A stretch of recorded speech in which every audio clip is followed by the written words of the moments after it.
to give That's my... what we're going to do, and we'll give you a copy of the tape. Okay. All right. Okay? Oh, this is the tape, not the... Oh, Yeah. Yep. All right, this is an interview with Carl H. Winter at his home in North Merrick, New York.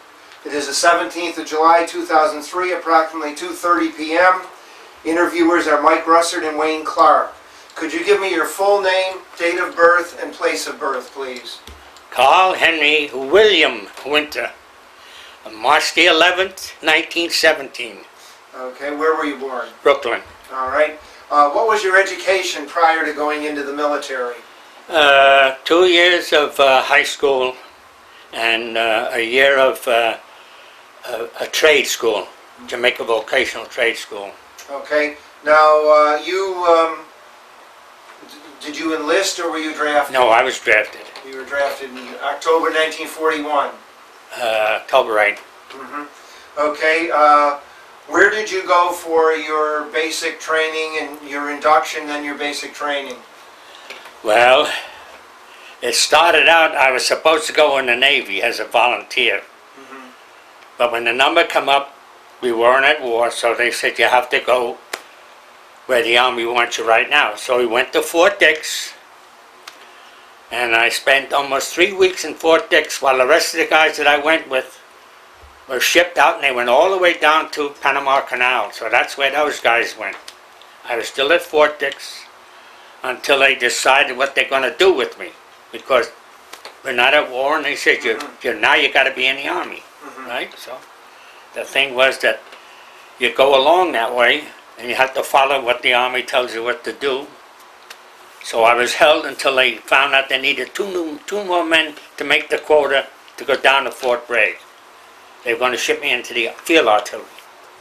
So I said, all right. So they told me when I get down there to notify the battery commander of the situation that I'm volunteering for the Navy. But it didn't work out that way, all right? The thing was, you get down that far, and your basic training starts in right away. So they put me in the field artillery. They made me I got a paper there that says I'm a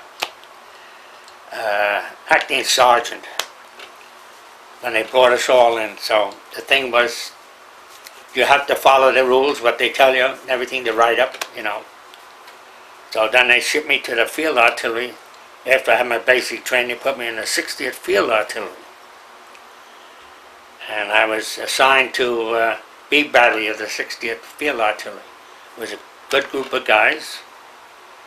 And I explained to the company commander at that time was, the captain was Mr. Turtle, Captain Turtle.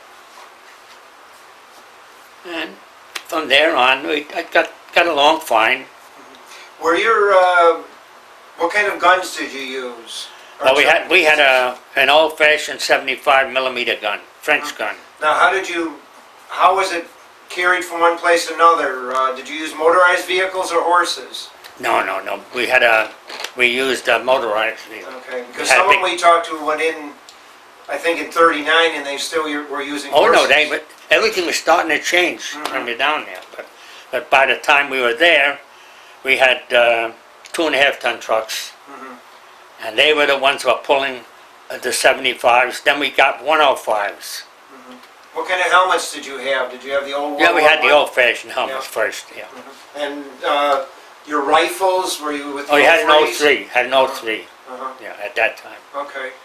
And then you get assigned to different things that go into the training of the shooting of the rifles and stuff like that, and dismantling the 75 millimeter French cannon and stuff like that. And when you go out for firing practice, I was always lucky enough to go along with a lieutenant as his OP observer, and I was good with figures. So I got my figures for the guys, and you send them out, tell them what they got to do over the phone, and everything worked out fine. So a couple of times when I got on KP, I was taken off of KP because the lieutenant wanted me to go along with him on this, the field trips, So, but some of the guys in the platoon didn't like that because I got out of KP a couple of times, But then the Army says, you know, that this is what you got to do, so. And then we were all set to, you know, what do you call it? They had notices up. They wanted people for airborne outfits, the glider outfits. So I went at the company commander. I says, well, how about if I can ask for a transfer to go there? So they gave me permission to go over to see the colonel. And he said, okay. He said, I'll see if I can get you working papers, you know. But then the company commander wouldn't let me go. That's when they decided to ship me in the infantry. Okay? So they put me in the infantry, and then they made a new company, what they call cannon company. So when I got over there, they had half tracks with 75 millimeter cannons mounted on them. And that's what, basically, we had to, you know, start all over learning how to do things again and go on to artillery again. But we were in support of the infantry. Wherever they needed support right away, we were there. So, but then while it comes along, December 2nd, they said, we're all too old to stay in the service when you're 24 years old. They don't want old guys, they want young guys. So a lot of us were told we were going to go home at Christmas time.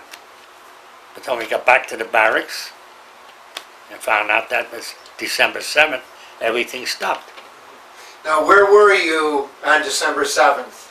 in the barracks, just coming back from a field trip.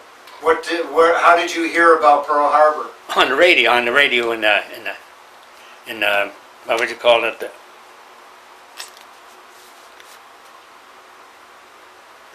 It's not a bungalow, it's a regular building. I mean, it's the barracks, they call it, all right? And everybody heard it. Huh? You heard it in the orderly room or something? No, we heard it in our own barracks. Okay. And then that's when an order came down that you're in the Army now, that's it, no more. Well, do you know what the feeling was among the men or yourself when you heard this news? No, I figured, well, what am I going to do now? I'm already in, and what I don't want, but I'll do whatever I can.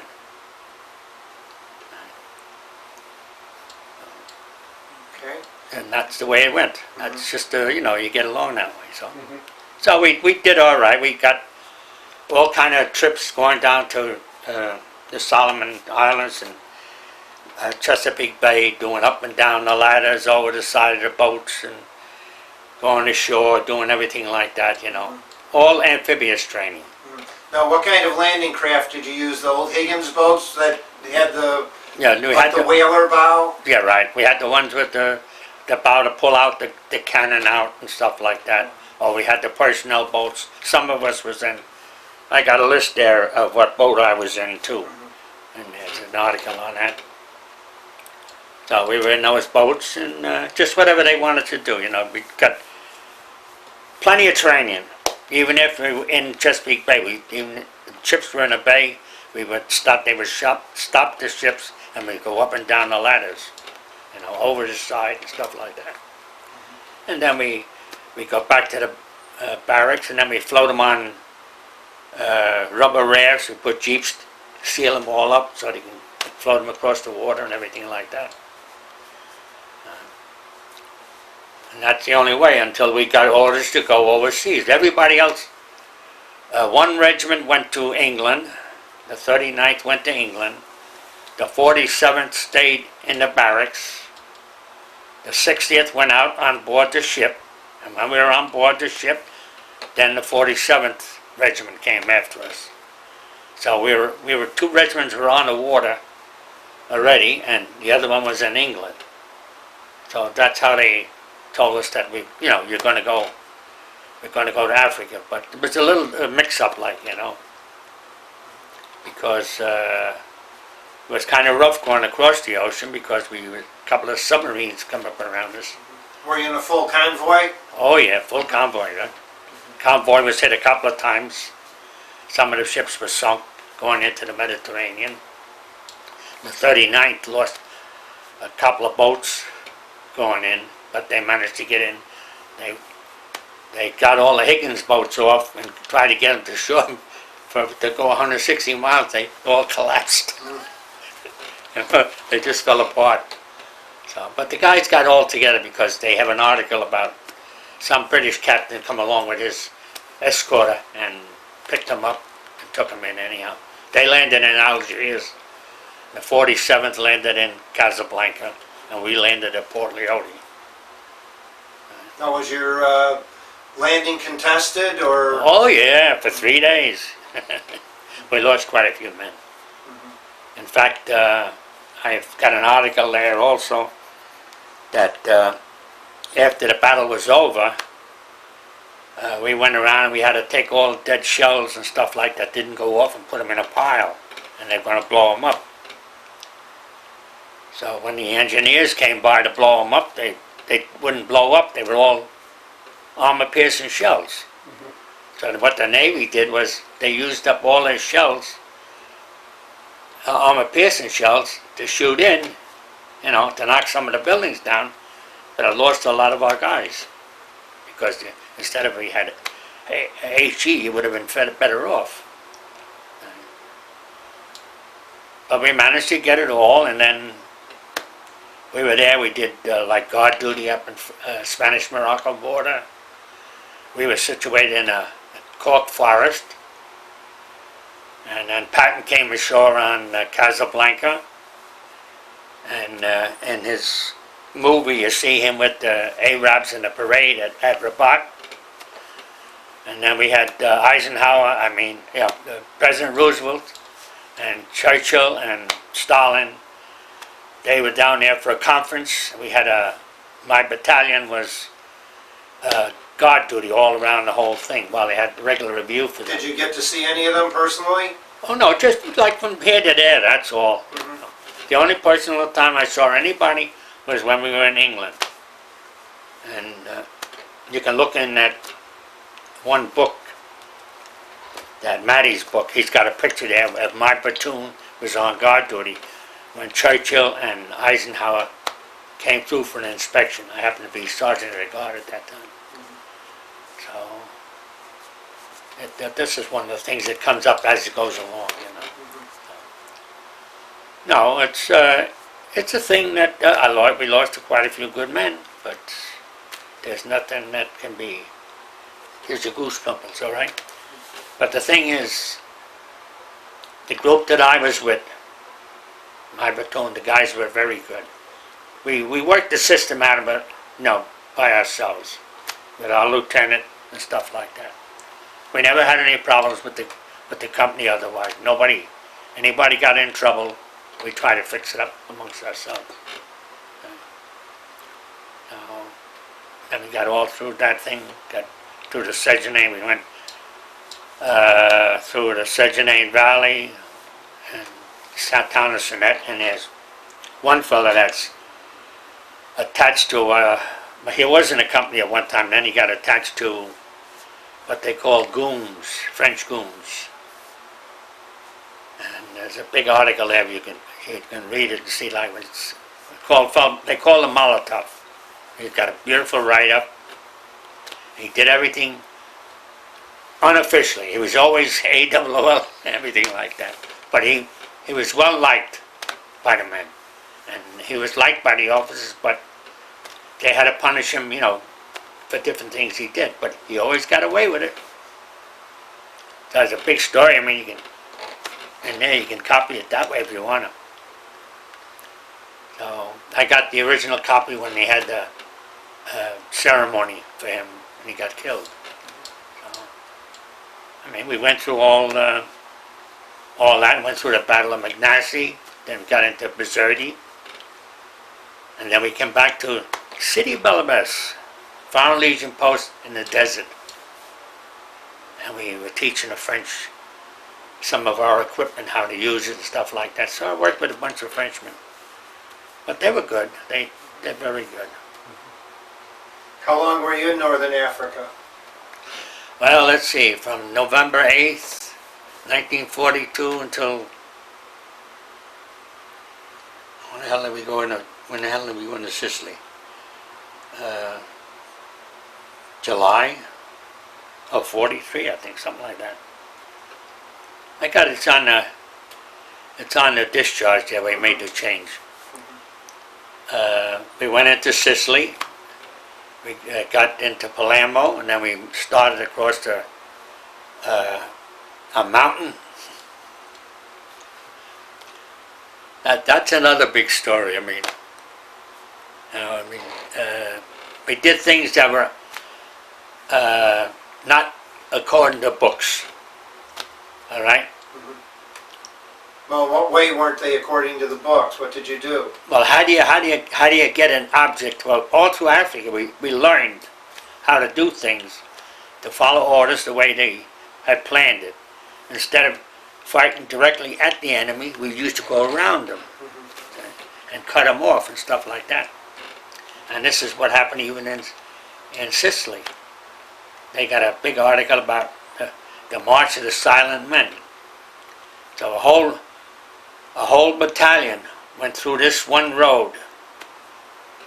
Only a half the part of a battalion went through the road. The rest of us had to go over the mountains with the donkeys and stuff like that. Everything was carried on donkeys. And we caught them backward. They came in the back way, like, you know. So we got them out of the way.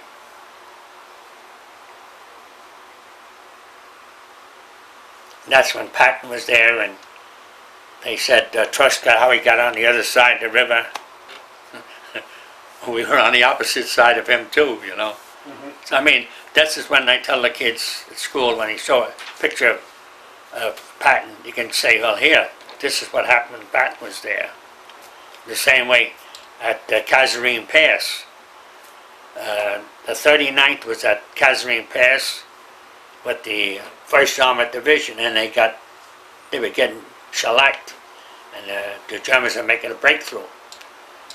And we were, let's see, we made a trip of 735 miles in 100 hours to get up to the front line. Only the artillery, all artillery pieces were told to go and get in there and try to block this up. So we got there, and it was completely dark, and when you're riding in a half-track, you got little eyes on the bottom that you can look at, you know, to get your way in.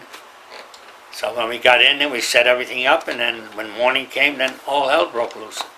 So from the 1st of February 21st to the 22nd and the 23rd, we held that position so they couldn't come through this pass. So the citation by the president is noticed there of the citation that we stopped them.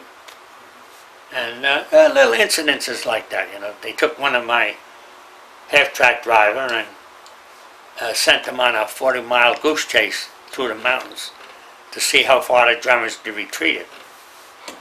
So when he came back, the fellow told me, hey, he said the lieutenants and the colonels all went along with him. So, and that's when it stopped. And that's when in Patton he says, I read your book, and they give him the business, you know. So, What did you think of Patton as an officer?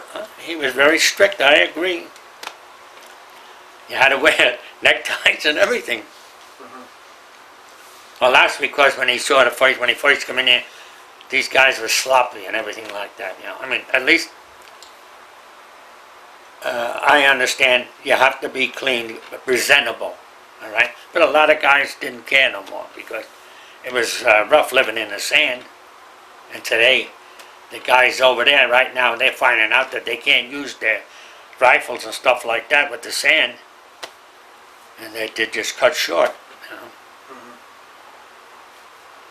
But I mean, there's a bunch of articles that I got from different guys. You can read them, and then it's all things that come up. So were you on Sicily until it was secured? Yeah, right. And then after that, we thought we were going home now, but we didn't. Instead, they took us on a boat ride back through the Mediterranean, up to Glasgow, in Scotland. And we landed in there, and then they brought us down to Winchester Barracks, town of Winchester Cathedral. I got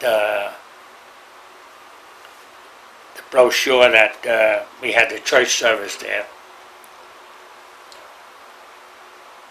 And that's why I said I put the books this way. You could see as you went along. I could tell you if you wanted to open them up, you could see what's what. This way, at least you got an idea of what it was like, you know. Well, we'd like you to tell what you thought it was like and your ideas. I don't want to say what it was like, please. Well, that's what we want you to do, is give your... My opinion Your opinion. is just to follow orders. That was all, please. You're doing the same thing that my niece did to me down in North Carolina. She had a subject about, she interviewed me for her class, so to put it up, you know, and that's what she was doing, the same thing as what you're doing. And all the questions she asked me is different things like, how did you find the German people? How did you do this? What did you do? You know, and did you hate them and stuff like that? You know, things like that. So, now this is on the principle of what you're doing now. Yes. Now, did you train for the Normandy invasion, or while you were in England? Yep. We did training, yes. Mm-hmm. But we didn't know, we didn't go up and down the boats like we did in Norfolk at that time. But we had other things to do. We had different types of fighting, like, you know. We go out and other people would be maneuvering in the bay. And then one time we found out that one outfit got caught short in the bay. The Germans' E-boats came in there and knocked the daylights out of them. But that's, the British patrol boats were not there. They didn't, you know. Were you in the Normandy invasion? Yeah, came in on Utah Beach. Would you tell us about that, please? Well, when we got to the land, they unloaded us, and we just went out to get our equipment. Our half-tracks were already there, so they took our one battalion and sent us. What did you come in on? The landing ships, the LSTs, or did you come in on... No, they had a... I don't know what the heck it was now. It had a ramp that went on the front. We come in. We only got wet just a little bit going on the feet. That's all. But our half tracks were already in. See? So when we got ashore, everything was all right. So then they marched us up to the area where the 90th Infantry Division was, their headquarters. And they were supposed to help the 4th Division, and they were having a problem. So right away, they took our battalion, the 3rd Battalion of the 60th, and they sent us on a job to go around Cherbourg. The other guys went through Cherbourg, and we came through the other way. So we went through St. Mary Glees, we went all the way across, cut the whole peninsula off, and this guy Ambrosia, he's writing a big article about different things, and the guys from our division are getting pissed off because of what he did, you know. He's mentioned different things that don't relate to it, and give other people credit. See? So you don't find him that accurate?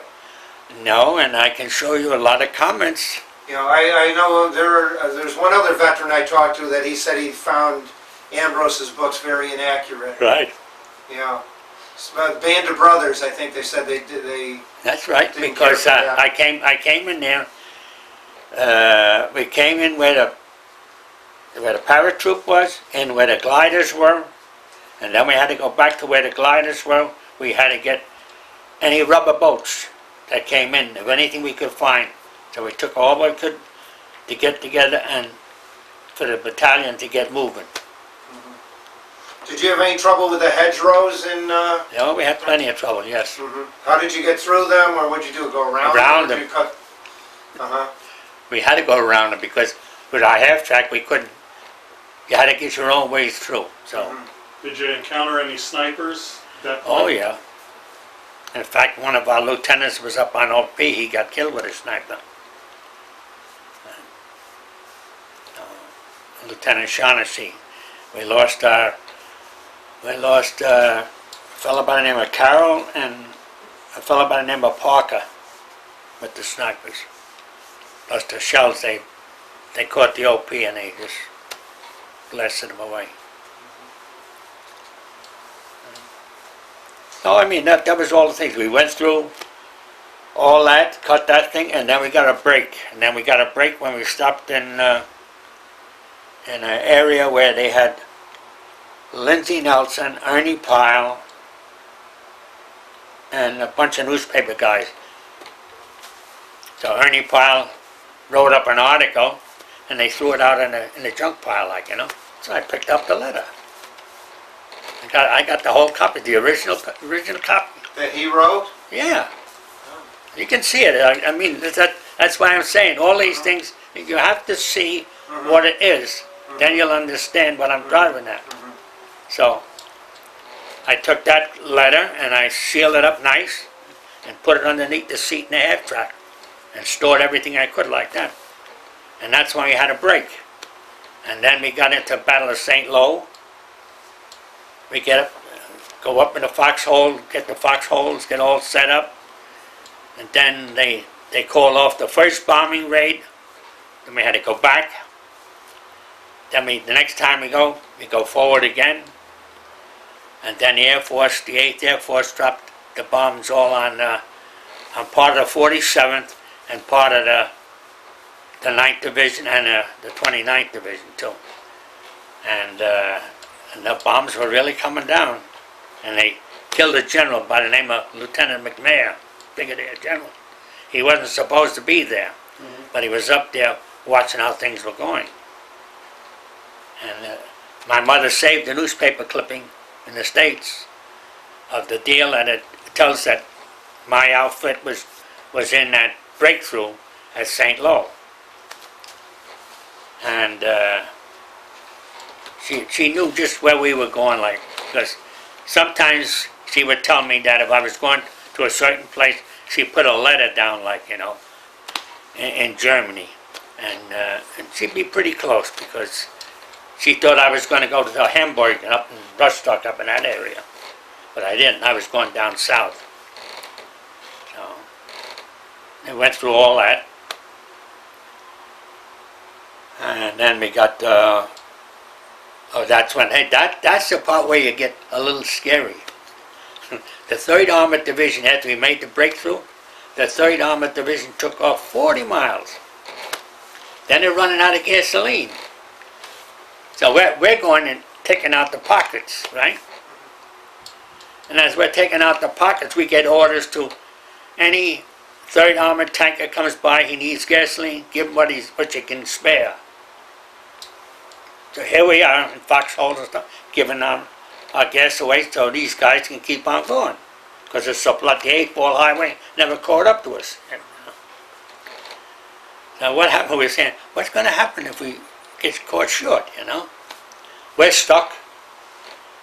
We're surrounded, you know, because we bypassed a lot of places.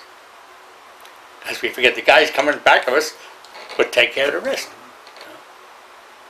But that's how they did it. They did it fast. Patton went along fast.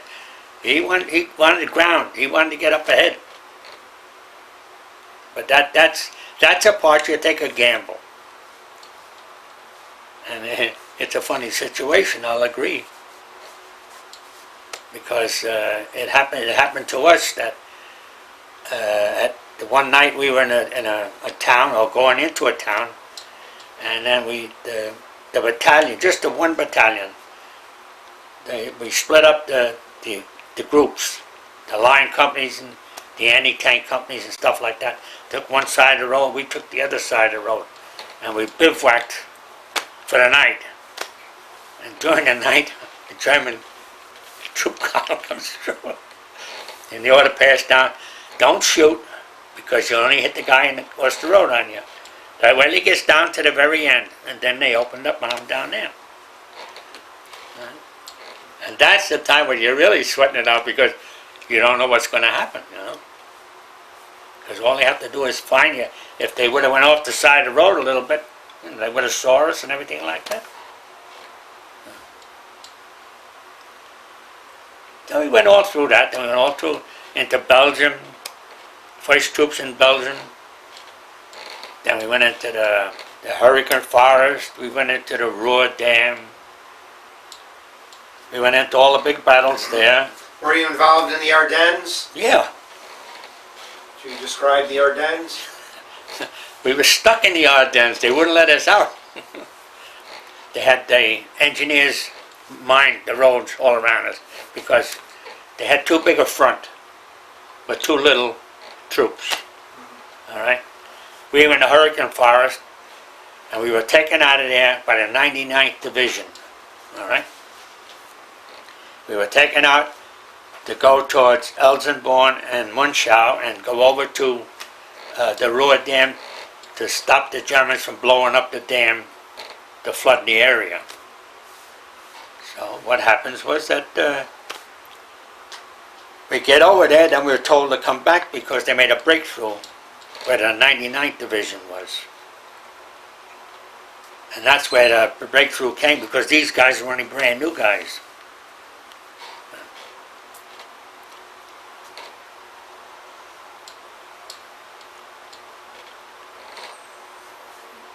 Then they took my company out, and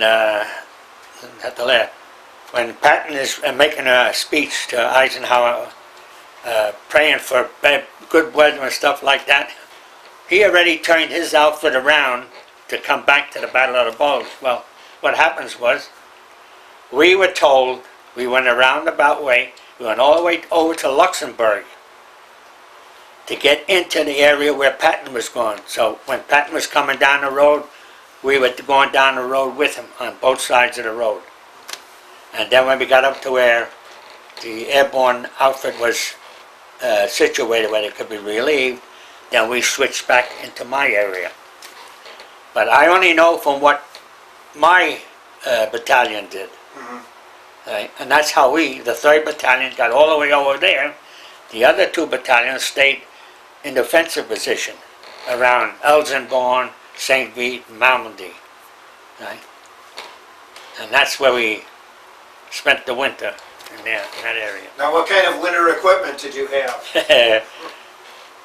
We had no galoshes, no gloves, no nothing. We had, You didn't even have gloves? we had gloves, but they were no good. There's a pair of gloves in there. They only got one finger. You can't use it. No? No. But then they gave us a woolen mitten, a woolen scarf, and stuff like that. And then Did you have an overcoat? yes, you had your overcoat, yeah. But that was, you needed more than that because it was cold. A lot of fellas had frostbite. We lost a lot of fellas that way. And a lot of fellas got hit by, airburst in the forest.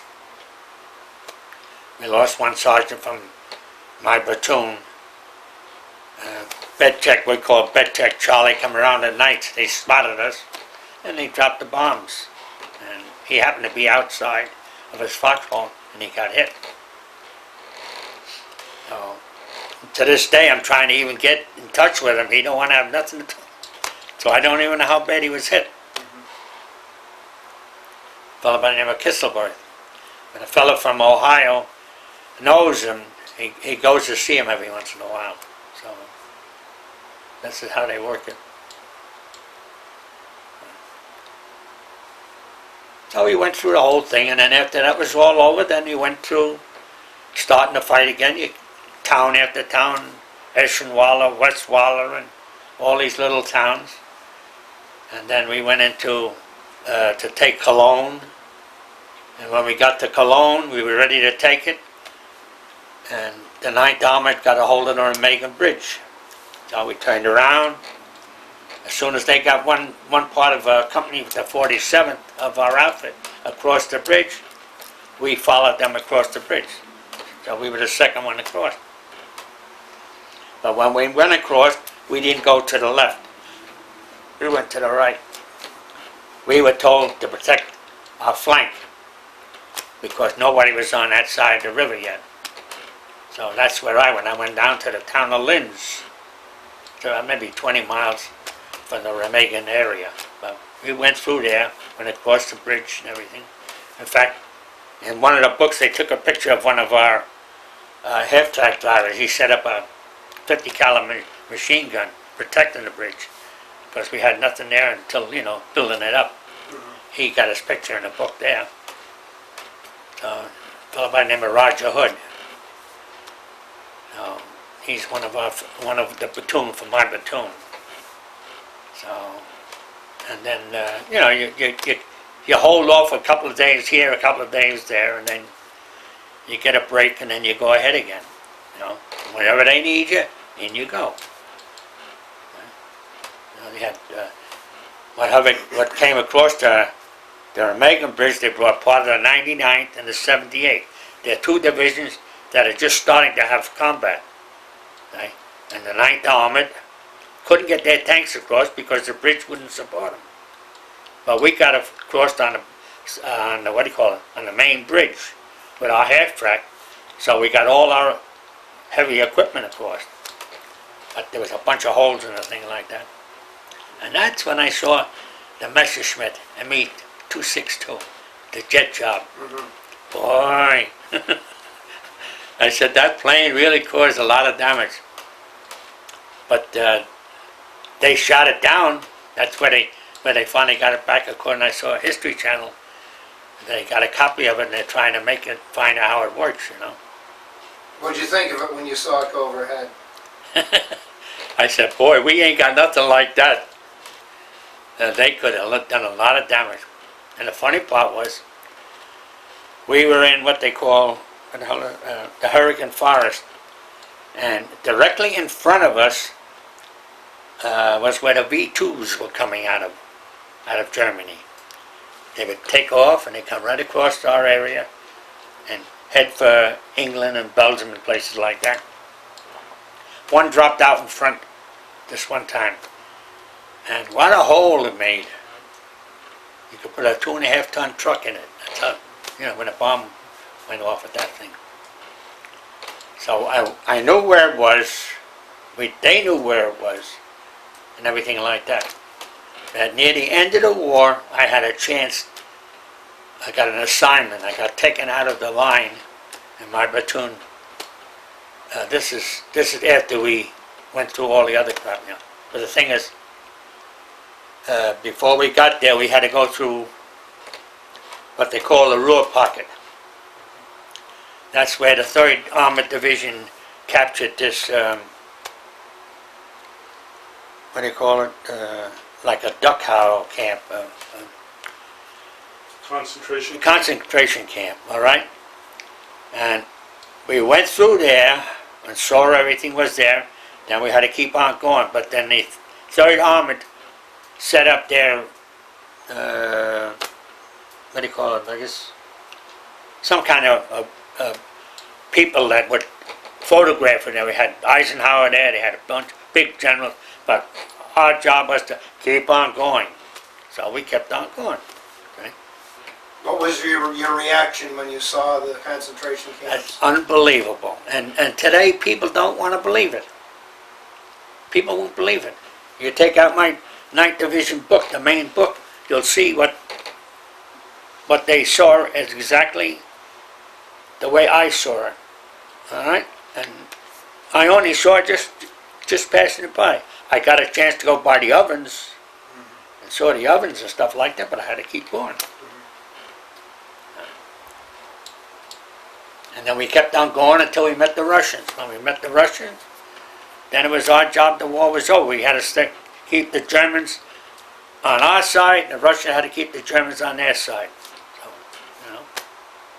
Did you have any personal encounters with Russians? Oh, a couple of Russian prisoners. What did you think of the Russians? Well,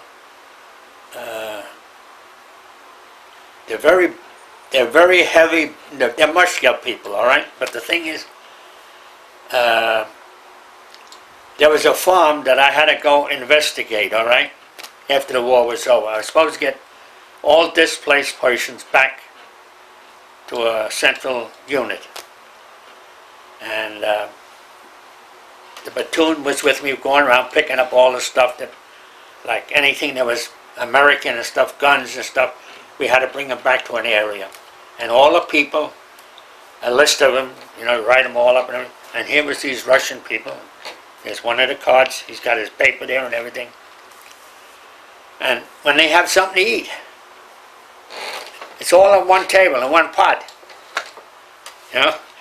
And I said, gee, how the hell can they do this? But that's how they were living, on the farm. And they were tickled to death to live on the farm because they were fed every day. You know? And the people were good to them. So when I told these guys, I said, well, tomorrow morning I'm going to pick you up. All right? The next morning when I went there, there's nobody there. They all disappeared. They didn't want to go back.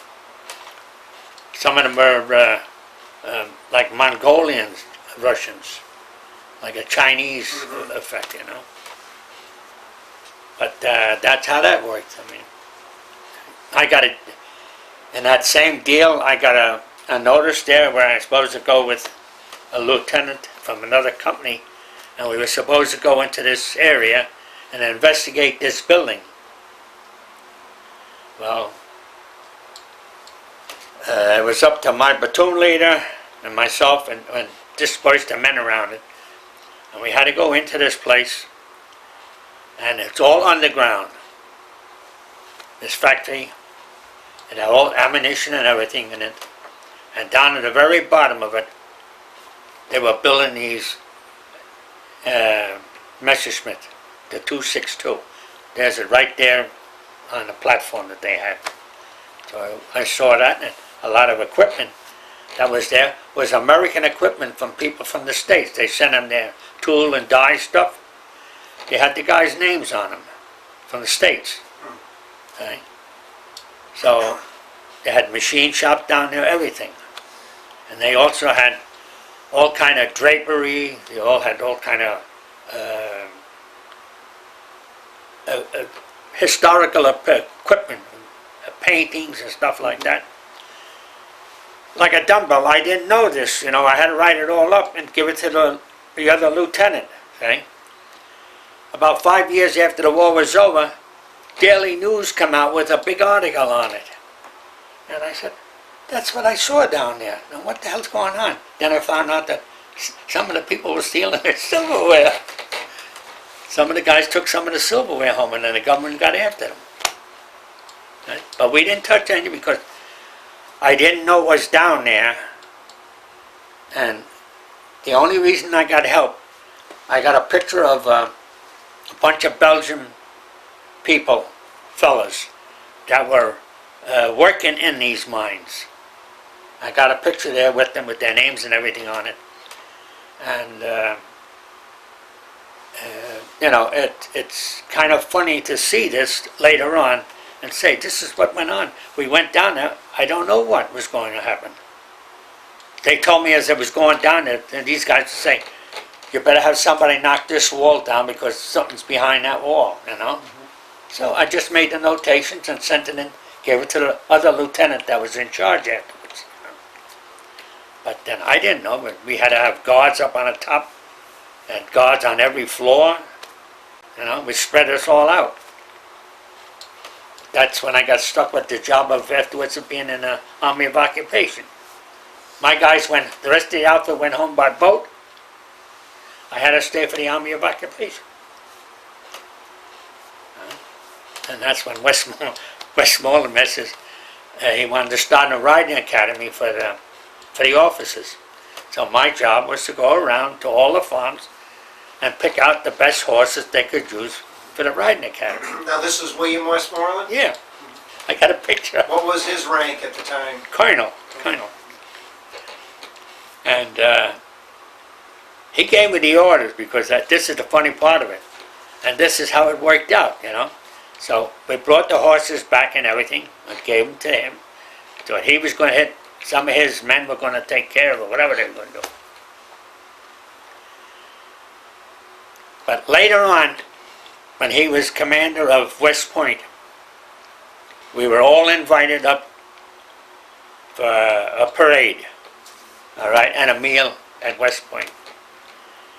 And, well, I figured, do I get a chance to talk to him You know what I mean? Being he's a big wheel at the academy, and he's got all the brass around him. So my daughter was with me and my son. So I said, come on, let's see what happens. So I went over, I gave him a salute, and I spoke to him, and I says, you might not remember me, sir, but I says, how was the horse after the war was over? He looked at me.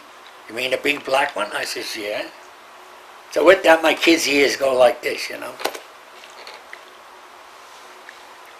So they're listening to the conversation. So I said, can I take a picture?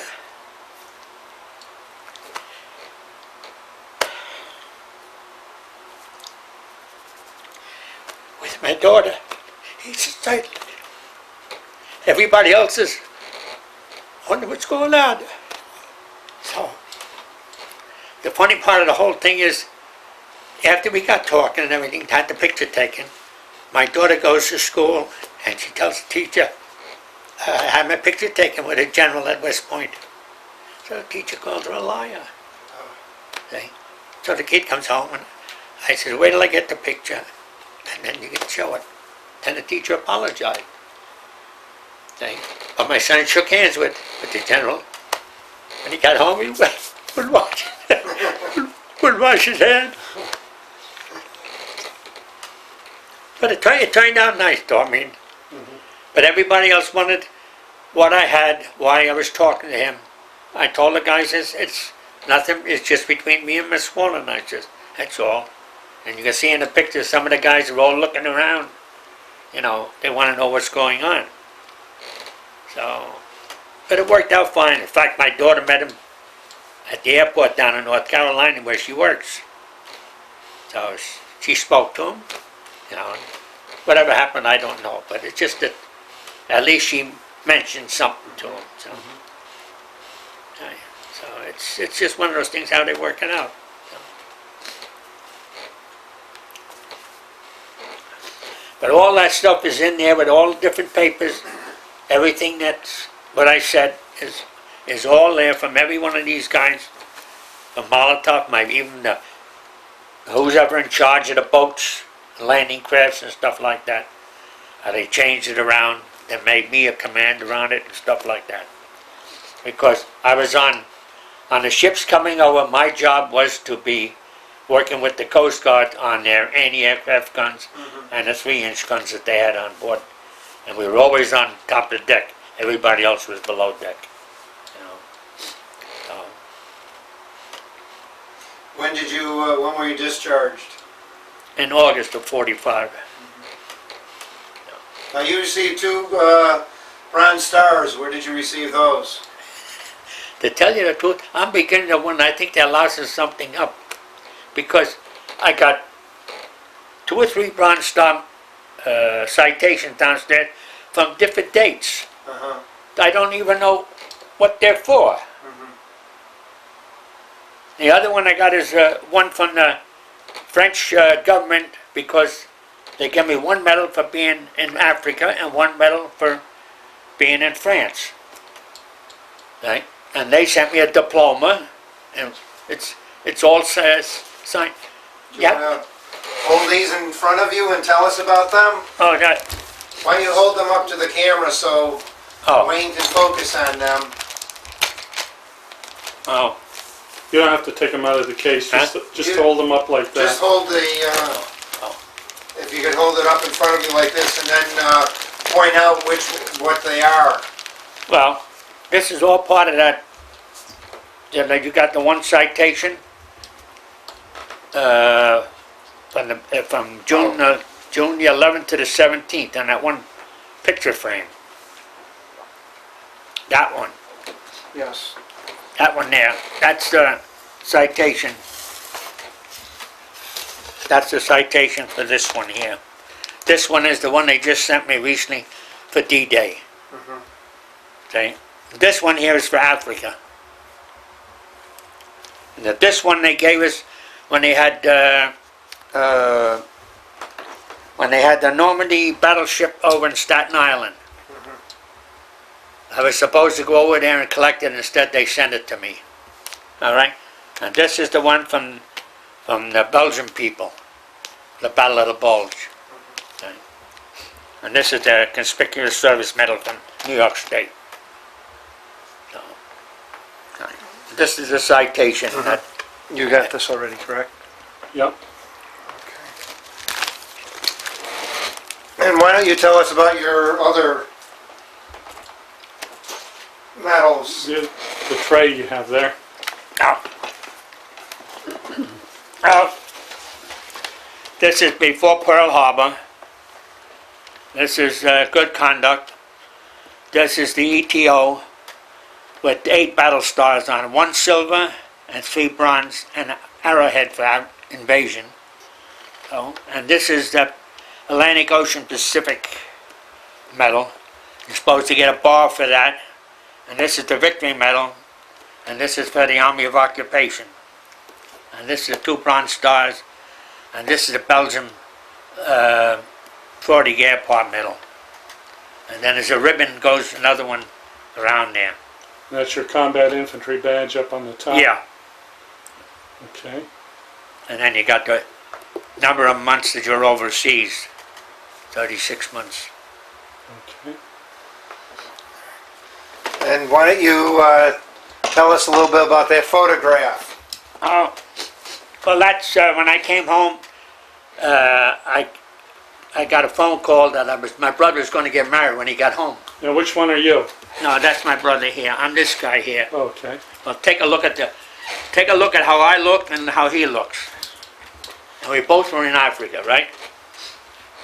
But the thing is that I got home in time for him to go to his wedding, and then from there I had to go back because the hospital wouldn't okay me. I had to stay for a couple of days because I was getting teeth replaced and stuff like that. But now they all broke off after 45 years. They all broke off, and now I got all right. And I got a hold of somebody in the Army, and they said it would take over a year to get them replaced. So you can't do it. I ain't gonna wait that long. Mm-hmm.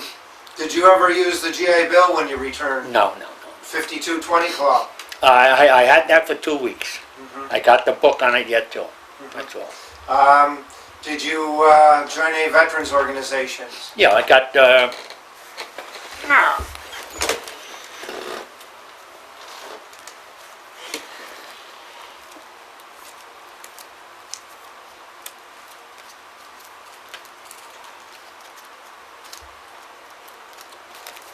Take your pick.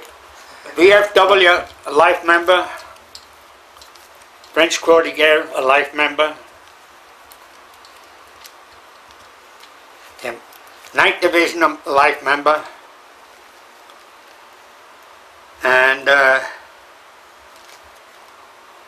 what the heck on the American Legion? Got here someplace. Yeah, American Legion. No, that's all them. They're all since 1946. Wow. The original one. Did you ever stay in contact with anyone that you served with? Yes, we got in touch with a couple of the fellas. Mm-hmm. In fact, I saw my Jeep driver. He lost both legs, got blown off. And he got injured when he was in a foxhole with a lieutenant on observation. So he only passed away just a couple of months ago. Another fellow from Connecticut, he just passed away. Was a cook for the company, but he did me a lot of favors when we were in England, so we got along very good. How do you think your military service affected your life? Well, I don't know, I couldn't say anything about that, but all I know is that I went to work right away when I got home. As soon as I found out I could get a job, I went around for a couple of places. And I went to some of my neighbors had friends in the telephone company, so I went there and I told them what I did and showed my discharge paper. They said, we can't use you. I said, why not? I said, I can lay wire, I do all that kind of stuff. I know how to blow up stuff. As soon as I said blow up stuff, he says, we can't use you. So I said, okay. So then I got a job with Consolidated Edison. And after I worked there for Consolidated Edison for 2 weeks, the boss there said, we can use you. You put me downstairs in the machine shop and I got along fine. But then somebody told me to go to work for Pfizer. So what I did was I put an application in to Pfizer. And then Pfizer called me and told me that, sure, we'll give you a job. So they put me in the research department. You know, research, making different things for the chemicals and stuff like that. Mhm. So that went along fine, but in the meantime, I had to go back and tell them that I was going to quit in a couple of weeks. So, but they gave me another $6 a week raise, so I was up to $26 a week for a 5-day week. You know, so when I went to Pfizer, I stayed with Pfizer for 34 years, and I was a foreman after a while. You know, I had different kind of trades. A machine shop, I was in a pipe shop, a welding shop, the plumbing shop, carpenter shop. We did all those kind of trades in Pfizer. So I got along good. In fact, I made an album for Pfizer of all the things that I did for the company that I got noticed for, you know. So it makes a point that I kept learning by going on, you know. Right. You know. But I was fortunate, and that's what my pension is now. I've been out 20 years now. Okay. I was out in '74, so. Okay, well, thank you very much for your... I mean, you have to, some of the things you have to look at, read some of the articles. That's the only thing I can tell you that will prove everything that what I was telling you about, you know. Okay, thank you. That one.